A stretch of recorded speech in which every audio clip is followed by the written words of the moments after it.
Senhor presidente, senhoras e senhores deputados, eu ocupo esta tribuna como deputado federal do PDT, pelo Estado de Pernambuco, um deputado da bancada do Nordeste, e falo em meu nome e em nome da minha bancada, a bancada federal do PDT. Ocupo esta tribuna por duas razões. A primeira delas, para denunciar enfaticamente a manobra do governo federal que adiou unilateralmente, que suspendeu indevidamente a realização da Conferência Nacional de Educação, que ocorreria agora em fevereiro. Esta conferência foi antecedida por dezenas e dezenas de conferências em todos os municípios de Pernambuco, pelas conferências estaduais. Foram eleitos mais de 5.000 delegados e, surpreendentemente, de maneira autoritária, o Ministério da Educação suspendeu a conferência. Com que razão? Com que objetivos? Talvez para evitar que a conferência decidisse, como nós esperávamos, o apoio inequívoco à aprovação do Plano Nacional de Educação, tal como aprovamos na Câmara em 2012. Portanto, derrotando o relatório aprovado no Senado, com profundas e nefastas alterações contrárias aos avanços progressistas que nós colocamos no Plano Nacional de Educação aqui na Câmara. Portanto, em meu nome, como deputado da Comissão de Educação, como deputado da Comissão Especial do PNE, eu quero denunciar e repudiar essa atitude arbitrária, autoritária, que suspende a Conferência Nacional de Educação e, posteriormente, para novembro deste ano, admite realizá-la depois de todo um processo de discussão que nós acumulamos. Mas a segunda razão pela qual quero aqui me expressar, em meu nome e em nome da minha bancada do PDT, é em defesa da aprovação do Plano Nacional de Educação nos termos em que foi aprovado este relatório no ano passado.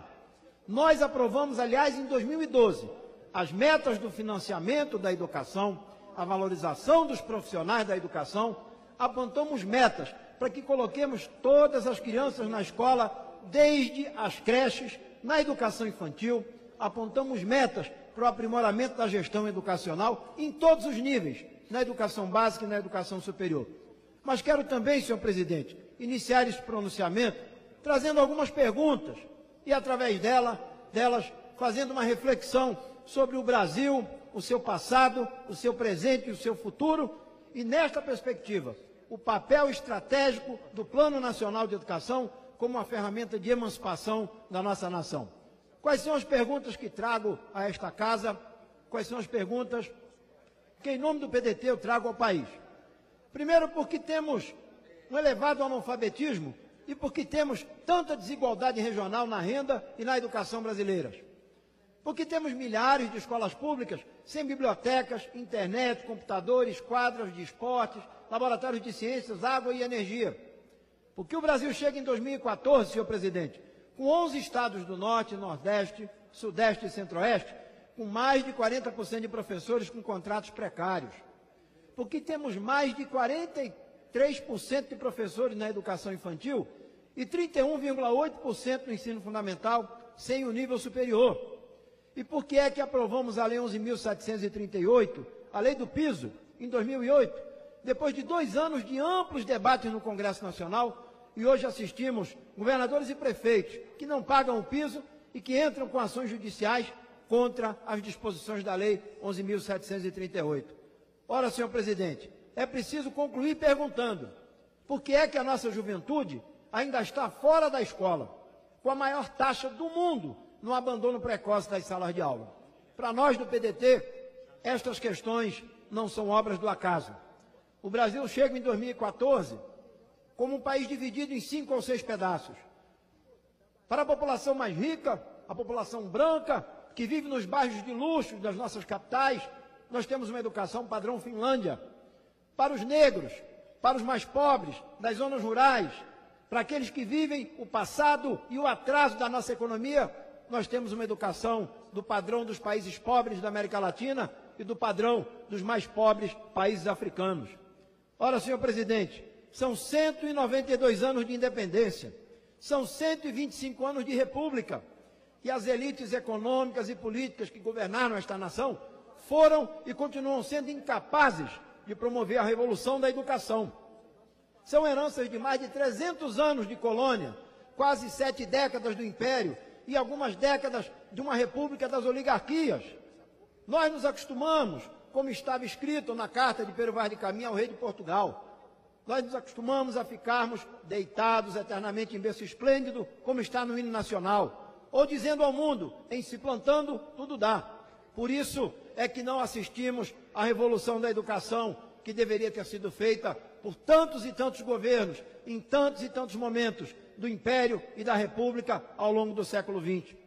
Quero também registrar aqui que, para alguns, o Brasil não tem condições de arcar com uma revolução educacional que atinja todos os territórios, este país continental e todos os seus municípios. Dizem aqueles céticos, cínicos e mal informados que não há receita para tanto investimento em educação. Isto é uma vergonha. Nos últimos 30 anos, nós evoluímos progressivamente. Chegamos a uma carga tributária de quase 40% do PIB. Uma carga tributária assentada em impostos e contribuições que são assumidos pelos assalariados, pelo consumo das famílias, enquanto, do outro lado da tributação, a sonegação, as benesses fiscais e as desonerações a favor do capital impedem o país de praticar a justiça fiscal. Portanto, não nos faltam recursos para financiar a revolução da educação. O que nós temos no final do século XX e no século XXI, senhor presidente, é um país primário, de baixa escolaridade, baixa produtividade e uma reduzida participação da renda do trabalho na riqueza nacional. A elite nacional, desde as capitanias hereditárias, passando pelo latifúndio e por uma industrialização tardia, a elite nacional sempre viu a força de trabalho pelo lado da redução dos custos. Por isso, jamais se empenhou na escolarização da força de trabalho, na educação de qualidade para todo o povo brasileiro. No campo, ainda hoje, o analfabetismo que atravessou o século XX chega ao século XXI como consequência de modelos econômicos oriundos da colônia, do império, da república, das oligarquias, fazendo com que o analfabetismo prive a maioria da população, da juventude, dos adultos e daqueles que hoje são idosos, de terem tido acesso a uma escolaridade elevada, a uma escolaridade com qualidade. Com o golpe de 1964, as reformas de base foram enterradas. E aqui quero recuperar a memória de Paulo Freire e daqueles que com ele, no movimento de cultura popular, nos centros populares de cultura, sonhavam com uma alfabetização e com uma educação integradora e emancipatória para a maioria do povo brasileiro, em especial para os agricultores do Nordeste.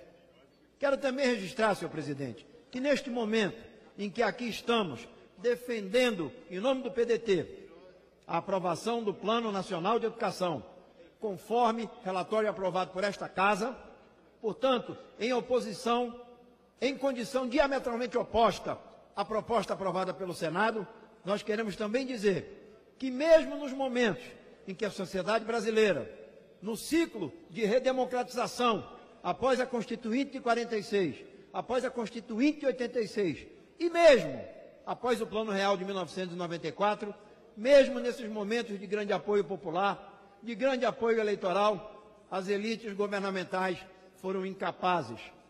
As elites incapazes e inertes, assim o foram, de promover a revolução da educação brasileira para todos os territórios, para todas as regiões, para todos os estratos de renda da nossa população brasileira, homens e mulheres do campo e da cidade.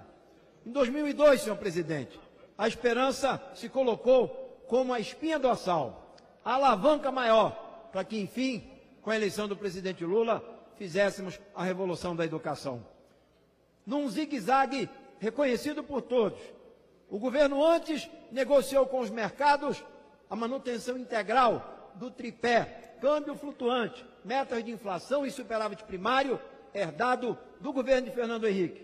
E, ao mesmo tempo, aos poucos, foi dando passos para que pudesse avançar nas conquistas sociais, especialmente em programas educacionais que nós já conhecemos, mas que ainda hoje mantêm o percentual de investimentos da União no conjunto do investimento das três esferas da nação como mais baixo, comparando-se aos estados e municípios.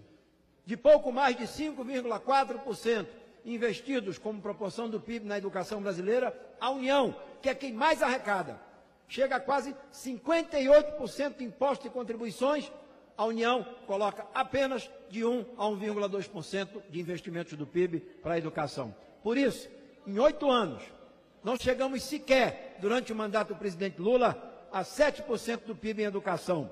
Meta que havia sido aprovada em 2001, no Plano Nacional de Educação e que recebera o veto do ex-presidente Fernando Henrique Cardoso.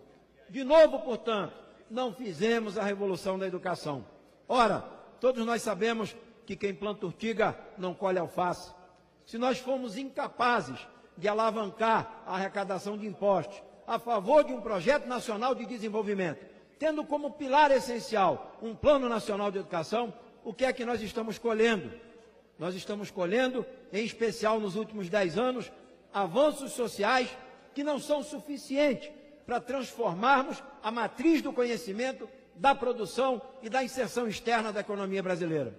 Estamos voltando à condição de país produtor de bens primários, exportador de commodities, de produtos minerais e produtos básicos, e importador de bens de média e de alta tecnologia. Embora alguns estejam embriagados, porque o Brasil se reúne com as nações do G20 e pode ser uma das 10 maiores economias do mundo ao final desta década, nós temos que dizer a verdade. A nossa participação no comércio internacional é irrisória. Continuamos sendo empurrados à condição de país de baixa escolaridade, de baixa produtividade, fraturado em 5 ou 6 pedaços pelo exemplo das oligarquias, pela ineficiência das elites, de promoverem educação pública de qualidade para todos os territórios da nação brasileira.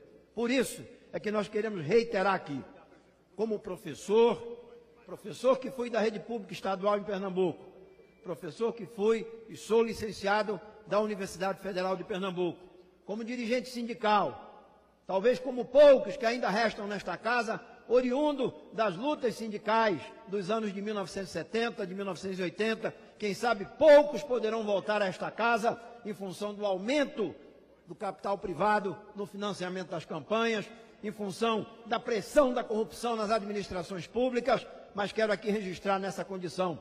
Nós temos o dever histórico de dizer ao governo da presidenta Dilma, de dizer ao ministro da Educação, de dizer aos partidos da base aliada: seremos hipócritas, cínicos e covardes se aceitarmos as pressões das agências internacionais, do sistema financeiro, dos porta-vozes do mercado, que dizem ao Brasil que não podemos aprovar uma pauta bomba. Colocam a aprovação do Plano Nacional de Educação, nos termos em que ele foi aprovado por esta casa, como uma pauta bomba, porque vai aumentar gasto público, porque vai estender benefícios a professores e servidores da educação básica e da educação superior. Cínicos, canalhas, irresponsáveis. Pauta bomba é aquela que traz para as contas do Tesouro Nacional o aumento da dívida pública, alimentado pelo aumento das taxas de juros. Eles querem continuar fazendo com que o país deixe de ser, deixe de sonhar, deixe de almejar a condição de uma nação independente e soberana para continuar sendo uma colônia moderna no século XXI, como fomos colônia no século XVI, XVII e XVIII até o século XIX. É isso que eles querem. Por isso é que eles plantam matérias nos jornais de grande circulação nacional. Por isso é que pressionam partidos, lideranças, pressionam o governo, para que o governo assine termos de responsabilidade fiscal.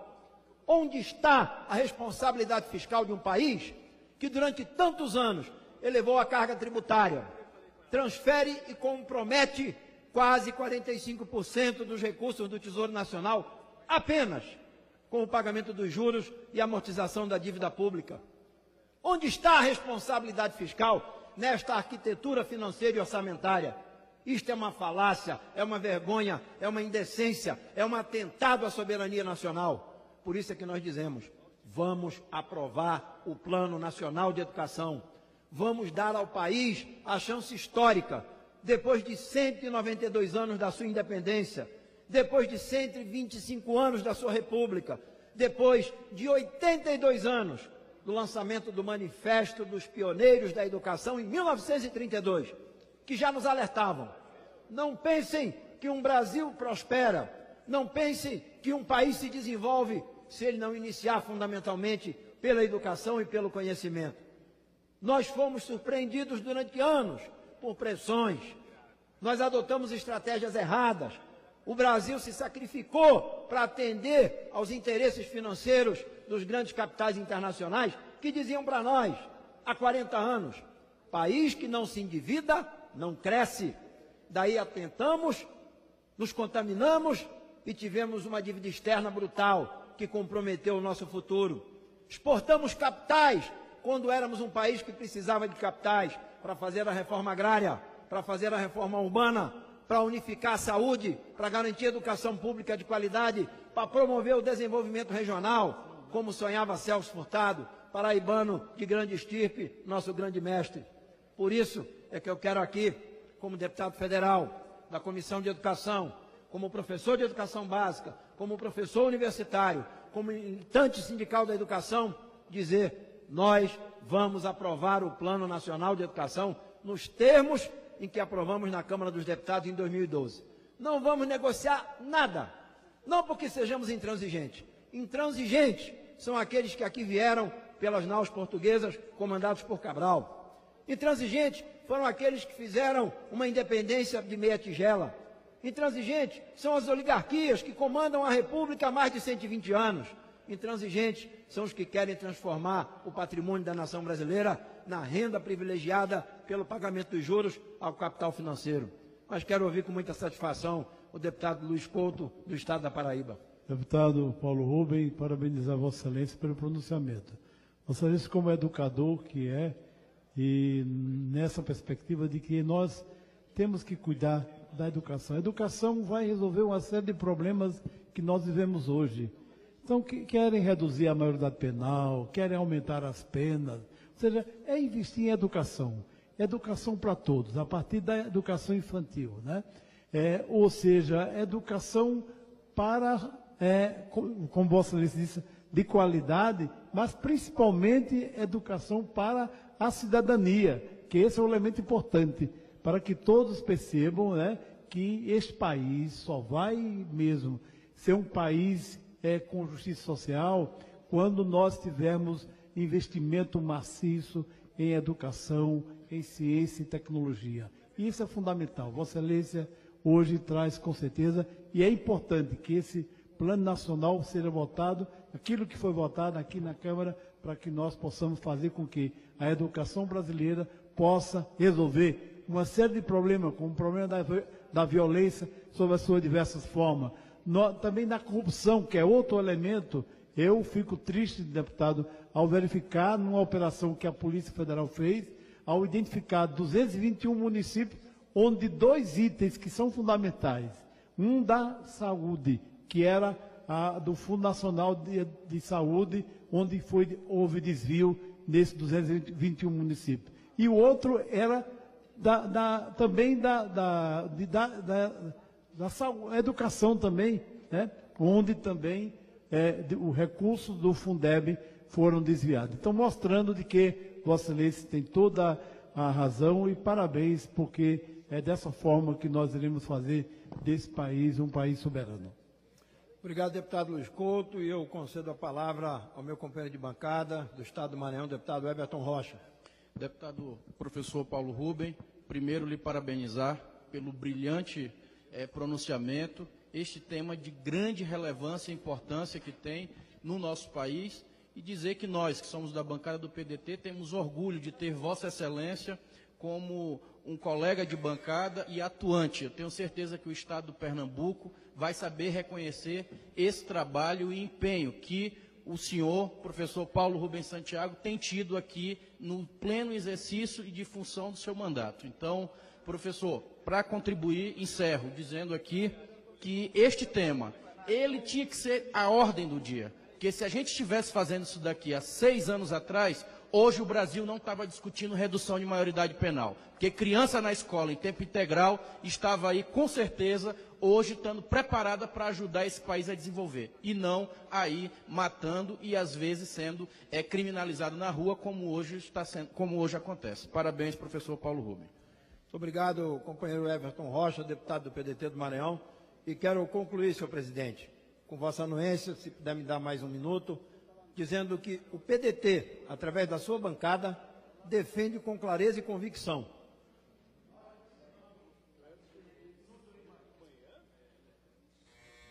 nós precisamos encerrar um longo ciclo de dependência e submissão ao capital internacional e aos rentistas da dívida pública.